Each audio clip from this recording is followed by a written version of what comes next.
ఇంజనీరింగ్లో ర్యాంకుల ఆధారంగా విద్యార్థుల సామర్థ్యాన్ని అంచనా వేయకూడదని, వారి ఆసక్తిని బట్టి కోర్సుల ఎంపికకు తల్లిదండ్రులు అవకాశం ఇవ్వాలని జేఎన్టీయూ ఉపకులపతి సిఎస్ఆర్కే ప్రసాద్ అన్నారు. ఈనాడు ఈటీవీ ఆధ్వర్యంలో నిర్వహించిన ఫోన్ ఇన్ కార్యక్రమంలో ఈఏపీ సెట్ అధికారులతో కలిసి పాల్గొన్నారు. ఇంజనీరింగ్లో ప్రవేశాలకు విద్యార్థులు, తల్లిదండ్రుల సందేహాలను ఆయన నివృత్తి చేశారు.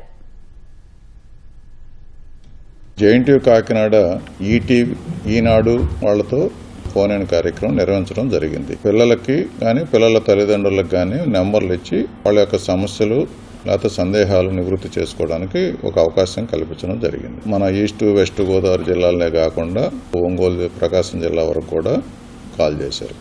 ఈ ఎంసెట్ కౌన్సిలింగ్ కోసం మనం వెబ్సైట్ ఓపెన్ చేయటం స్టేట్ గవర్నమెంట్, దాంట్లో వాళ్ళు స్టూడెంట్స్ 20వ తారీఖు నుంచి రిజిస్టర్ చేసుకుంటున్నారు. ఈ రిజిస్ట్రేషన్ ప్రాసెస్లో వాళ్ళకు వచ్చిన సమస్యలు, వాళ్ళకి ఏదన్నా సర్టిఫికేట్స్ అప్లోడ్ చేయలేకపోయినా ఇంకేదన్నా సమస్యలు ఉన్నా కానీ హెల్ప్ సెంటర్ దగ్గరలో ఉన్నటువంటి హెల్ప్ సెంటర్స్కి వెళ్తే వాళ్ళు సాల్వ్ చేస్తారని చెప్పాం.